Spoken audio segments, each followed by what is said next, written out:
প্রধানমন্ত্রীর দিল্লি সফর নিয়ে ইতিবাচক থাকা এমনই ইঙ্গিত দিয়েছেন পররাষ্ট্র প্রতিমন্ত্রী শামা ওবায়দ ইসলাম। তিনি বলেন, অভ্যন্তরীণ কাজের ফাঁকে ভারত সফরের সম্ভাবনা আছে প্রধানমন্ত্রী তারেক রহমানের, তবে দিনক্ষণ এখনও চূড়ান্ত হয়নি। শামা ওবায়দ বলেন, ভারতের উচিত এ সুযোগের সদ্ব্যবহার করা। দুপুরে পররাষ্ট্র মন্ত্রণালয়ে সাংবাদিকদের প্রশ্নের জবাবে তিনি আরও বলেন, ভারতের সাথে দ্বিপক্ষীয় আলোচনার মাধ্যমে দুদেশের অনেক সমস্যার সমাধান হতে পারে। ভারত ছাড়াও জাপান বা অন্য কোনো দেশের সাথে সফরের সময় এখনও চূড়ান্ত হয়নি, যা অবশ্যই সংশ্লিষ্ট দেশগুলোর সঙ্গে আলোচনা করে চূড়ান্ত হবে। এছাড়াও সিঙ্গাপুরে জনশক্তি রপ্তানির বিষয়ে শামা ওবায়দ জানান, দেশটিতে জনশক্তি রপ্তানি করতে সরকারি পর্যায়ে সফল বৈঠক হয়েছে। রপ্তানি বৃদ্ধি করতেও কার্যকর আলোচনা হয়েছে।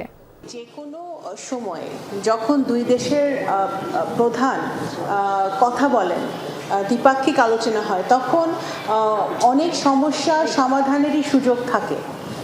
সেই সুযোগটা তো আছেই, রয়ে গেছে, এবং ভারতের দিক থেকেও উচিত হবে সেই সুযোগের সদ্ব্যবহার করা। দেশের স্বার্থকে রক্ষা করে, দেশের স্বার্থকে সর্বাধিক প্রাধান্য দিয়ে সকল দেশের সাথে সম্পর্ক আরও কীভাবে জোরদার করা যায় সেই লক্ষ্যে পররাষ্ট্র মন্ত্রণালয় কাজ করে যাচ্ছে।